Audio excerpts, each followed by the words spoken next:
अनंतनाग काजीगुंड में सरकारी middle school ड्रेनिन ने एक मिसाल कायम की है, क्योंकि ये काजीगुंड के बच्चों को गुणवत्तापूर्ण शिक्षा प्रदान कर रहा है।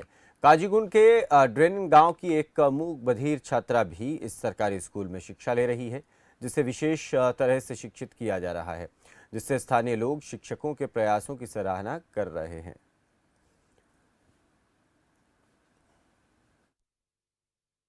जम्मू कश्मीर घाटी में सरकारी स्कूलों को तनकीद का भी निशाना बनना पड़ रहा है और तनकीद बराए तामीर का भी निशाना बनना पड़ रहा है। इस हवाले से गुज़श्ता कई साल से सरकारी स्कूलों के इम्तिहानात में जो नताइज है वो किसी हद तक मुतमईन उन्हें उन बच्चों को और उनके वालिदैन को कर रहे हैं, यानी पेरेंट्स को किसी हद तक मुतमईन कर रहे हैं।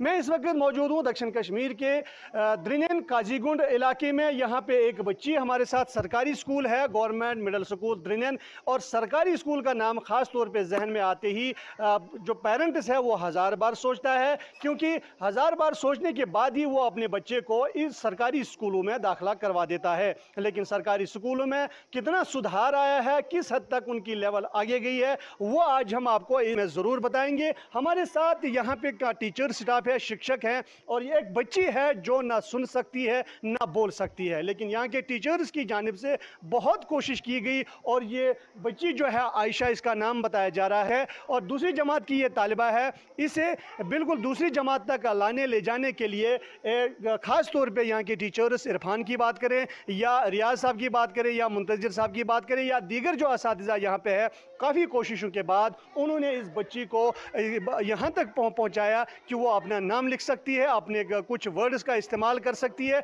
इशारों को ही समझ सकती है। मैं सबसे पहले उस टीचर को की तरफ जाना चाहूँगा। रियाज साहब हमारे साथ मौजूद है। इस बच्ची जो ना सुन सकती है ना बोल सकती है, यानी कोत समात व गुफ्तार से बिल्कुल महरूम है। रियाज साहब क्या कहना चाहेंगे, क्या दिक्कतें पेश आई इस बच्ची को, आपको पढ़ाने में, आपको सिखाने में कोई परेशानी, और किस लेवल तक अभी ये पहुंची है?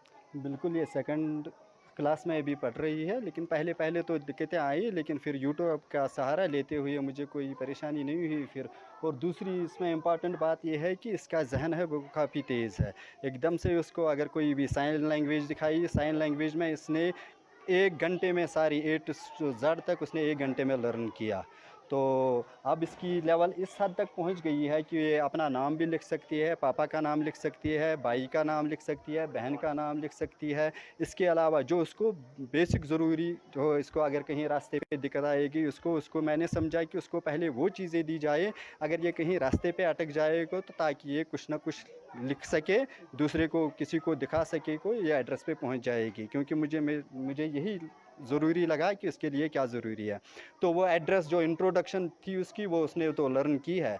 अब इसके अलावा जो तालीम के लिहाज से इसने बॉडी पार्ट्स कवर किए हैं, मैथमेटिक्स में ये तो ascending order, descending order, addition, subtraction. अब इसको मल्टीप्लिकेशन कर रही है, लेकिन इसका जहन इतना है कि ये टेबल साथ लेती है घर में।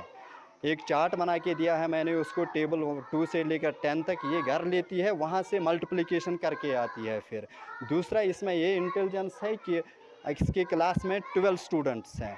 ये 12 स्टूडेंट्स का नाम मैं अगर लिखूं बोर्ड पे, ये मुझे एक एक करके दिखाएगी, ये किसका नाम है, ये कौन सा है, ये कौन सा है। ये इस नाम के लिहाज से ये आइडेंटिफाई कर सकती है।